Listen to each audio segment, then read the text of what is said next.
Amahoro y'Imana nakomeze abane nawe aho ngaho uri mu majyepfo, amajyaruguru, iburasirazuba ndetse n'iburengero bwaryo. Amahoro y'Imana akomeze kugenda abana nawe mu byo urimo byose aho uri hose ku isi. Turakomeza kugenda dushimira cyane abantu bari muri diaspora, abantu bari muri Zambia, Mozambique, Leta Zunze Ubumwe za Amerika, mu Bufaransa, mu Bubiligi, mu Budage no mu Bwongereza. Mwese mukomeze kugenda mugira amahoro y'Imana. Muri South Africa mwese mukomeze kugenda mukunda cyane ibiganiro byacu, dore ko twabishyiriyeho mwebwe nta cyiza twababonera kindi twabaho usibye kubahereza amakuru meza kandi agezweho yizewe afite ubusesenguzi ndetse n'ubunyamwuga. Byose rero hano ku Isumo TV ukomeze ubane natwe, ibindi byinshi uze gukomeza kugenda ubitubaza. Kandi subscribe rero ukomeze kugenda ubana natwe mu biganiro bigiye bitandukanye dukomeze kugenda tukugezaho. Sasa rero twihuse cyane, reka mpite ntangira nko kubita incamake turi bugende twibandaho muri aya makuru yacu. Incamake rero tugenda twibandaho muri aya makuru yacu nuko abari abakinnyi batanu bagomba kuba basohoka muri equipe ya Rayon Sport. Ibyo ngibyo turaza kugenda tubagarukaho. Nanone hari abakinnyi equipe ya Rayon Sport iri gukomeza kugenda iganiriza nabo, ndakomeza kugenda mbabagezaho umwe ku wundi. Nanone ndaza kuba mbagezaho abakinnyi bagomba kwinjira muri equipe ya Rayon Sport. Nanone nabo ndagenda mbabagezaho umwe ku wundi. Byose rero hano ku Isumo TV. Nimba ukeneye breaking news, kumenya breaking news uyu munsi, nimba ukeneye kumenya breaking news uyu munsi, ndabisubira muri mukeneye kumenya breaking news uyu munsi mu makuru twikuriye imbere ku bantu bo muri Rayon Sport ndetse no mu nshuti z'abakinnyi bamaze gusinyana na Rayon Sport. Ndaza kubahereza n'itariki aba bakinnyi tuzabatangarizaho ko aba bakinnyi bamaze gusinya. Nyabona ntuve hano kuri live yacu, guma hangaho ubundi uze kumenya breaking news. Ndabigusezeranyije, ubundi uzambaze ngo ibyo wampaye nibihuha cyangwa ni ukuri. Ibyo ngibyo rero ndakomeza kugenda mbakubitarira amakuru y'abakinnyi bagiye gusinyira equipe ya APR, abakinnyi bagiye gusinyira equipe ya Rayon Sport, ndetse ngukubite na fact zifatika. Ndavuga impamvu zifatika zijyanye n'abo bakinnyi. Rero twihuse cyane kandi twamariza umufatanyabikorwa umwe, ubundi tujye tugaruka duhita dukubita idonido ku makuru tugiye tubafitiye muri kano kanya. Reka nkubwire ko turi kumwe na MTC Limited ya Maita Contractors and Consultants Limited, igomeza kugenda ikubwira ko ushaka kubana nawe mu bikorwa byawe by'ubwubatsi, serivisi yose ijyanye n'ubwubatsi ndetse no kuba yakugurira n'umusumari umwe, byose irabikora. Andika 07878888 cyangwa 07883369 maze ubashe kugenda ubona serivisi nziza z'ubwubatsi. Sasa reka mite nihuse cyane mite nkunyuriramo abakinnyi bamaze kuba bari kugenda bifuzwa n'amakipe agiye atandukanye hano mu Rwanda. Ubundi mite ngaruka nko kubita andi makuru ari kugenda acicikana. Ni mu gihe rero habura umukino umwe gusa ngo shampiyona y'icyiciro cya mbere y'u Rwanda irangire. Umwaka w'imikino 2021-2022 amakipe y'inkwakuzi yageze ku isoko ahari mu biganiro n'abakinnyi batandukanye ngo babe bayerekezamo. Muri iyi nkuru rero tugiye kugaruka ku mazina amwe namwe avuga ku isoko mu biganiro n'amakipe atandukanye hano mu Rwanda. Twihuse cyane rero, reka duhita tunyarukira kuri equipe ya Musanze. Equipe ya Musanze rero niyo mu majyaruguru y'u Rwanda, hari Musanze. Bivugwa ko nyuma yo kuva muri Angola akaba atazanasubirayo, rutahizamu Babua Samson yifuza kuba yakwerekera muri iyi equipe. Uwo ni umukinnyi umwe. Reka tunyarukira muri equipe ya Kiyovu Sport nayo tukubwire abakinnyi bari gukomeza kugenda bashaka nyuma yo gusinyisha abakinnyi bakomoka muri gihugu cya Sudani y'Epfo, wo bita Sharafu Eldin Shabib na Almano John. Iyi kipe iri mu rugamba rwo gusinyisha umunyezamu wa Rayon Sport Kwizera Olivier usozanya amasezerano n'uyu mwaka na Rayon Sport. Nanone kanyarukire kuri equipe ya APR. Equipe ya APR ni ikipe ingabo z'igihugu z'u Rwanda. ikunda gukora ibintu byabo bucece, byo ni ibintu musanzwe muzi. Rero iri mu rugamba rwo kuba yasinyisha abakinnyi barimo Nige na Clement. Gusa Nige na Clement we arifuza gukomeza kuba yaguma muri ekipe ya Rayon Sport nk'uko yakomeje kugenda abidutangiza. Aravuga ati Rayon Sport ni inganiza neza tukumvikana, nzaguma muri iyi ekipe. Nanone amakuru avuga ko yamaze kurangizanya na Ishimwe Fiston wa Marine. Ishimwe Fiston reka tubibutse ko ari umwatsinda ibitego 2 Rayon Sport ku munsi w'ejo bundi. Nanone ikavuga ko yamaze kuba yarangizanya n'uwo bita Niyibizi Ramadani ndetse na Ishimwe Christian ba Aido Kigali. Ikipe rero bikomeje kuvuga ko izarekura abakinnyi benshi inifuza, kandi abakinnyi babiri bagorera FC aribo Iradukunda Simeo ndetse na Nshimiyimana Tarsise. Aba rero ni bamwe mu bakinnyi bari gukomeza kugenda bavugwa ko baba bari kugenda bavugishwa n'amakipe atandukanye. Sasa rero tugiye kugenda ducukumbure noneho tugere kuri breaking news. Abakinnyi rero bagomba kuba basohoka muri ekipe ya Rayon Sport. Tugaruka ku bakinnyi babiri ekipe ya Rayon Sport yamaze kumvikana nabo ko mu cyumweru gitaha ku munsi wa kabiri bazaba basinye ekipe ya Rayon Sport. Ni ibintu ndimo ndagarukaho. Mu cyumweru gitaha ku munsi wa kabiri n'abakinnyi bazaba basinye ekipe ya Rayon Sport. Niba ushaka kugira ngo umenye abo bakinnyi, guma ahangaha. Ndagusabye guma ahangaha ubundi uze kumbaza ngo abakinnyi batubwiye ese sibyo, abo bakinnyi bundi urakeka ari bande? Gerageza umanuke aho ngaho muri comment tubwire abo bakinnyi abo ukeka ko baba ari bo, ubundi tuze kuza tubakubwira, ubundi turebe ko wabashe kuba wahuza neza abakinnyi babiri bagiye kongera ku bandi bakinnyi batatu ekipe ya Rayon Sport yamaze kuba yagenda isinyisha. Rero ni nyuma y'igihe rero abakinnyi baje muri ekipe ya Rayon Sport bakomeza kugenda nabo bagaragaza ko batari physical fit cyangwa se batari physically fit. Aba rero ni abakinnyi rero bakomeje kugenda bagaragaza ko badashoboye ekipe ya Rayon Sport. Aba bakinnyi rero ni nyuma y'igihe batitwara neza mu kibuga. Ekipe ya Rayon Sport rero yamaze gutangaza ko yatandukanye n'abakinnyi barimo Suleiman Sanogo, Kwizera Pierre na Mael Dinjeke. Ahangaha rero ubuyobozi bwa Rayon Sport bwamaze gutangaza ko bwamaze gutandukana n'abakinnyi benshi kubera umusaruro muke bagaragaje mu mwaka w'imikino 2021-2022. Babinyujije rero ku rubuga rwa Rayon Sport TV cyangwa se ku rubuga rwa YouTube rwa Rayon Sport, bavuga ko impamvu batandukanye n'aba bakinnyi umusaruro udahagije.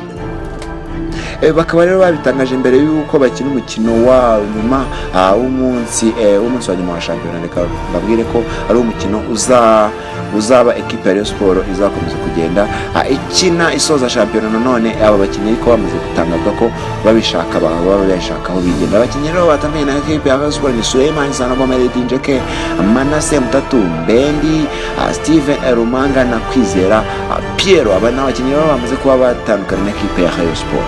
Abakinnyi rero bamaze guhabwa inzandiko zibarekura nani zibabemera ko bashaka andi makipe mashya. Rero uyu muhango kandi Rayon Sport bavuze ko bazatora umukinnyi mwiza w'uyu mwaka muri Rayon Sport. Uko biri kose ashobora kuzaza ari Onana uko byamera kose. Nanone reka nkwibutse ko hari abakinnyi bamaze gusinyira ekipe ya Rayon Sport. Abakinnyi bamaze gusinya rero ekipe ya Rayon Sport, abakinnyi bamaze gusinya ekipe ya Rayon Sport, reka tubibutse ko hari uwitwa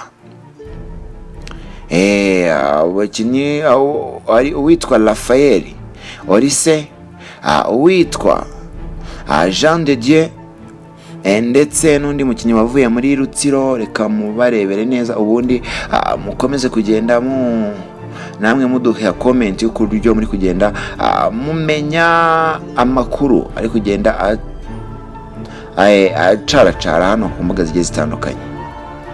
Sasa abakinnyi babiri, reka ningaruke ku bakinnyi babiri bacu ekipe ya Rayon Sport igiye kuba yasinyisha muri uyu mwaka wa shampiyona. Abakinnyi babiri rero ekipe ya Rayon Sport igiye kuba yasinyisha biyongera kuri abo bakinnyi batatu nakomeje kugenda mbabwira haruguru. Ni se mubabwire reka mubabwire ni Usengimana Faustin. ariko uyu mukinnyi Usengimana Faustin yabutangaje Rayon Sport ko hari ekipe zo hanze zimushaka ko nibirenga kino cyumweru ekipe zitaraba zamusinyisha azahita asinyira Rayon Sport ku munsi bitarenze ku munsi wa kabiri w'icyumweru gitaha. Uyu nguyu Usengimana Faustin yabikoze mu kiganiro ku munsi w'ejo, reka mbabwire ku munsi w'ejo yagiranye na ekipe ya Rayon Sport aho yari ari hariya Kimihurura kuri biro ya Rayon Sport cyangwa se kuri ofisi ya Rayon Sport. Ahangaho uyu mugabo yakomeje kugenda avuga ko we mu gihe yaba adasinye n'ikipe yari yose yo hanze azahita asinyira ekipe ya Rayon Sport. Mu makuru rero dukesha ubuyobozi bwa Rayon Sport na bamwe mu bantu ba hafi b'uyu mukinnyi bivugwa ko ari nkaho byanze guhakana, ariko nanone ashyiramo akantu kamwemerera ko mu gihe yabonye indi ekipe ashobora kuba yagenda. Ibi ngibi nanone nibyo biri kuri situation y'umugabo witwa Hakizimana Muhadjili. Hakizimana Muhadjili nakubwiye ko amakuru twakomeje kugenda dukesha mubyara witwa Abdulatif hari i Rubavu, yakomeje kugenda tubwira ko yakomeje kugenda twibwirira neza ko ekipe ya Rayon Sport ifite Hakizimana Muhadjili nka 95%, kubera ko Muhadjili we amahitamo ye nuko yavuze ko naende ekipe yasinyira zose izikomeye zigezemo. Ekipe asigaje kuba rero yakinira ni ekipe ya Rayon Sport, ni ekipe nyine iri most challenging. We ikintu yavuze, ikintu yadutangaje atubwiye ati iyi ni ekipe nziza iri most challenging ishobora kuba yamfasha kuba expose hanze. Ni ekipe nyine ugeze mu kitwara neza bikugeza ahandi hantu nyine harenze. Ntabwo ari ekipe imeze nka za polisi cyangwa se izindi, kuko ni ekipe ivugwa, ni ekipe igira amakuru, ni ekipe ituma ujya muri article nyinshi z'ibinyamakuru, ni ekipe ituma nyine nawe ugerageza guprovinga ko uri umuhanga. Muhadjili mu kiganiro yagiranye n'ikinyamakuru cyitwa The Drum, thedrum.rw cyangwa se ingoma akadomorwa, yagitangarije ko ntahandi hanazajya.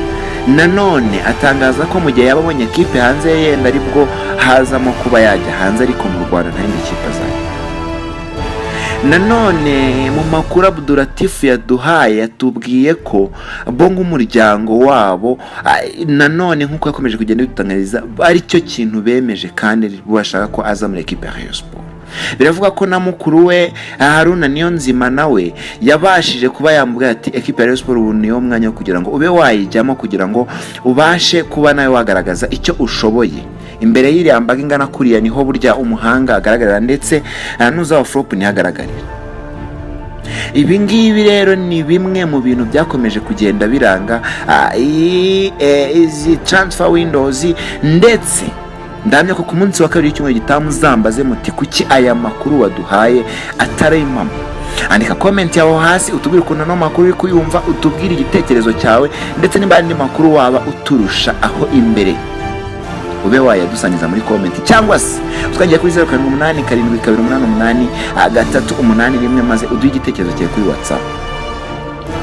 Reka nanone tukwibutse yuko ushobora kugenda ubana na Airtel ukabasha kuba wabona umuyoboro w'itumanaho rigezweho ari byo Airtel 4G.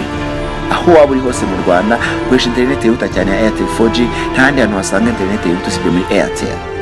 Nanone irakubwira ko ushobora kohereza amafaranga ku buntu, ukishyurwa ku buntu, ugashyira amafaranga kuri konti yawe ku buntu, ndetse ugashyira kuri konti y'undi mugenzi wawe ku buntu.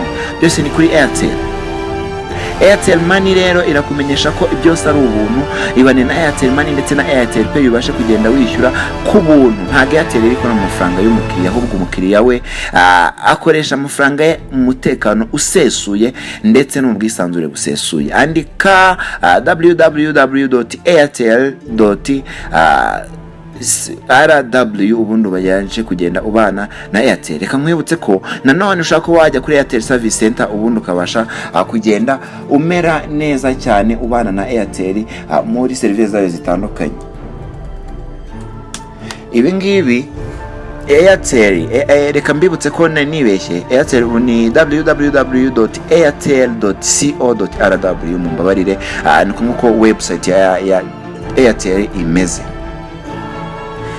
nanone ushobora kuba wabana na Tom Transfers. Tom Transfers rero ni imwe muri companies zikomeje kugenda zikugezaho serivisi zigiye zitandukanye zo kuba yagufasha kubaho neza. Mwango wayituma imodokari ikakuzanira imodokari, kandi twibutse ko mu gihe uyitumye imodokari gutiza iyo ugendamo ku buntu, ikufitiye supermarché ndetse n'ama apartment agiye atandukanye.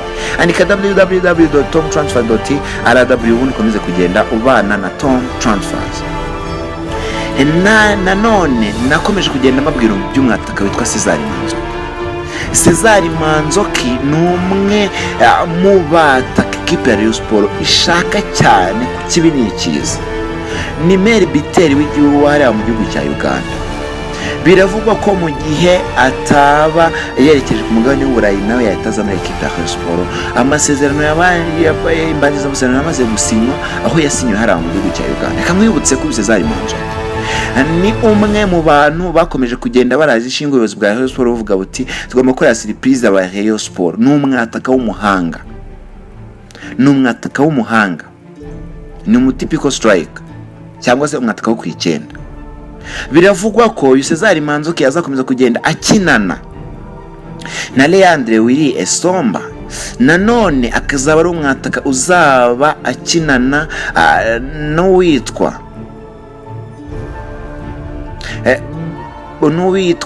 Emmanuel Okwi. Nanone nyuma yaho hakaza bari Hakizimana Muhajir, hari uwo bita Nishimwe Blaise na Raphael Olise Osaruwe. Kumuko niko ekipe ya Rayon Sport izakomeza kugenda iba ipanze mu mwaka wa shampiyona utaha. Reka mwibutse ko wakora subscribe ugakomeza kugenda ubana n'Isumo TV mu biganiro bigiye bitandukanye. Ndakubwira ko amakuru nakubwiye kuri Usengimana Faustin ndetse na Hakizimana Muhajiri ku munsi wa kabiri w'icyumweru gitaha muzayambaze. Ubundi byose muzakomeze kugenda amumera neza cyane. Muri Imana akomeze kugenda rero abana nawe mu byo urimo byose. Ukomeze kugenda rero ukomeza kubana neza n'abavandimwe n'inshuti, nazikomeza kugenda zikubana neza kugira ngo isi dutuye tuzayihindure neza kurusha uko twayisanze. Imana irakomeze kugenda aguhoraho aho uri hose.